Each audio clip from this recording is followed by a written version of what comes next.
Hello बच्चों, let's read the question. कह रहे which reaction does not represent auto redox और डिस्प्रोपोर्शनेशन रिएक्शन। ओके बच्चों, इनमें चारों में से वो कौन सी रिएक्शन है जो बच्चों ऑटो रेडॉक्स या को डिस्प्रोपोर्शनेशन रिएक्शन नहीं है। रेडॉक्स रिएक्शन कौन सी होती है जिनमें बच्चों साइमल्टेनियस ऑक्सीडेशन एंड रिडक्शन आपको देखने को मिलता है, और अगर एक ही एलिमेंट का क्या हो रहा हो बच्चों, ऑक्सीडेशन एंड रिडक्शन हो रहा हो बच्चों, तो उसको बोलते हैं डिस्प्रोपोर्शनेशन रिएक्शन। ओके बच्चों, ऑक्सीडेशन का मतलब ऑक्सीडेशन नंबर का इंक्रीज करना, रिडक्शन का मतलब ऑक्सीडेशन नंबर का डिक्रीज करना बच्चों। ओके, तो डिस्प्रोपोर्शनेशन में क्या होता है कि जो रिएक्टिंग सब्सटेंस आपके होते हैं ना बच्चों, उनमें ना एक एलिमेंट ऐसा होता है जो कम से कम तीन ऑक्सीडेशन स्टेट में एग्जिस्ट कर सके। एक तो जिसमें वो है, एक जिसमें वो ऑक्सीडेशन नंबर बढ़ा करके ऑक्सीडाइज होगा, और एक जिसमें वो ऑक्सीडेशन नंबर घटा के रिड्यूस होगा बच्चों। ओके, तो चलिए, अब जैसे यहाँ पर है Cl2 है बच्चों, अपनी अनकंबाइंड स्टेट में है, फ्री स्टेट में है, तो इसका ऑक्सीडेशन नंबर होगा 0। OH माइनस है बच्चों, इसमें ऑक्सीजन का होता है -2 और हाइड्रोजन का +1। ओके बच्चों, क्योंकि ये देखो H2O से बना है। ओके, तो हो जाएगा H plus plus OH minus. Okay बच्चों, तो यहाँ पर ये जैसे इसको तोड़ोगे ना, ऑक्सीडेशन नंबर क्या होता है बच्चों, किसी भी कंपाउंड में एक एलिमेंट का ऑक्सीडेशन स्टेट, और ऑक्सीडेशन स्टेट होता है किसी भी कंपाउंड में एक एलिमेंट पर आने वाला वो चार्ज जो उसके ऊपर तब आएगा जब कंपाउंड के सभी बॉन्ड्स को आयनिक मान के तोड़ेंगे बच्चों।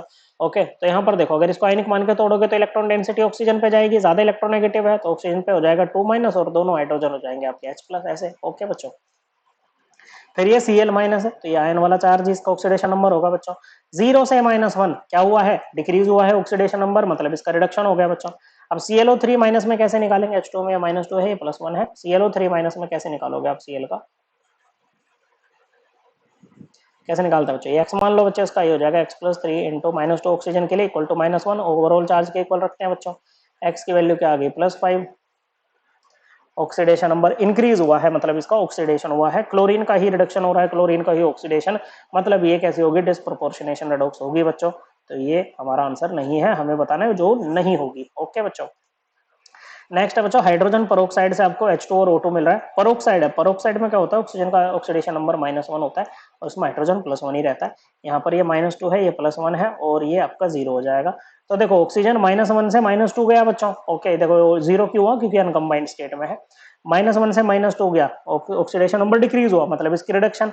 -1 से 0 हुआ, मतलब ऑक्सीडेशन नंबर इंक्रीज हुआ है, ऑक्सीडेशन हो गया बच्चों। तो एक ही, ओके, ऑक्सीजन का ही ऑक्सीडेशन, ऑक्सीजन का ही रिडक्शन, तो ये डिस्प्रोपोर्शनेशन रिएक्शन होगी बच्चों, तो ये हमारा आंसर नहीं है। नेक्स्ट इज दिस, ये है बच्चों आपके पास में क्या, हाँ Cu+। ओके, तो इसका +1 होगा ऑक्सीडेशन नंबर, यहाँ पर +2, और ये अनकंबाइंड स्टेट में है तो 0 बच्चों। +1 से +2 इंक्रीज हुआ ऑक्सीडेशन, +1 से 0 डिक्रीज हुआ रिडक्शन, कॉपर का ही रिडक्शन, कॉपर का ही ऑक्सीडेशन। ओके, तो डिस्प्रोपोर्शनेशन होगी बच्चों, ये भी आंसर नहीं है, ये भी नहीं है। अब जैसे ये दे रखा है आपको NH4 whole twice Cr2O7। Okay, तो आप इसको कैसे लिख दो, तोड़ के लिख दो, 2NH4 प्लस Cr2O7 2-, ऐसे करके लिख दो बच्चों। अब यहाँ पर नाइट्रोजन का ऑक्सीडेशन नंबर मान लो A है, तो ये जगह A+, नाइट्रोजन ज्यादा इलेक्ट्रोनेगेटिव है तो हाइड्रोजन पर +1 इक्वल टू ओवरऑल चार्ज +1 के इक्वल लिख दो बच्चों। तो A की वैल्यू क्या आ गई बच्चों, A की वैल्यू आ गई -3, ये +1 है। ओके बच्चों, सही लिखा ना बच्चों, ये हाँ -3 आ जाएगी बच्चों। इसमें इसका B मान लो क्रोमियम का, तो ये हो जाएगा 2B+7 इंटू -2 ऑक्सीजन के लिए, ओवरऑल चार्ज है -2 बच्चों। B की वैल्यू क्या आ गई, +6 आ गई, यहाँ पर ये +6 में जा रहा है। अब यहाँ पर नाइट्रोजन अनकंबाइंड स्टेट में है, N2 के फॉर्म में है, तो 0। ओके बच्चों, -3 से 0 जा रहा है, मतलब नाइट्रोजन का क्या हो रहा है बच्चों, यहाँ पर ऑक्सीडेशन हो रहा है। ओके बच्चों, ऑक्सीडेशन नंबर इंक्रीज किया है यहाँ पर Cr2O3 में, C मान लो बच्चों इसका, तो ये हो जाएगा 2C+3 इंटू -2 इक्वल टू 0 बच्चों। तो यहाँ से C की वैल्यू क्या आ जाएगी बच्चों, C की वैल्यू +3 आपकी आ जाएगी बच्चों। ओके, तो क्रोमियम का क्या हुआ, रिडक्शन हुआ। ओके बच्चों, क्या हुआ है, रिडक्शन यहाँ पर हुआ है। ओके, ये +1 ये -2। अब देखो ऑक्सीडेशन भी हो रही है, रिडक्शन भी हो रही है, मतलब रेडॉक्स रिएक्शन तो है।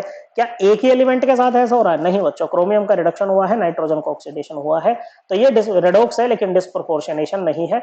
यही हमारा आंसर होगा, करेक्ट आंसर है ऑप्शन 4। और डिस्प्रोपोर्शनेशन रिएक्शन को हम अपनी क्लास 11th की एनसीईआरटी से भी रेफर कर सकते हैं बच्चों, chapter number 8 redox reactions, page number 264। Correct answer है ऑप्शन 4। आई होप आपको एकदम क्लियर हो गया होगा। थैंक यू बच्चों।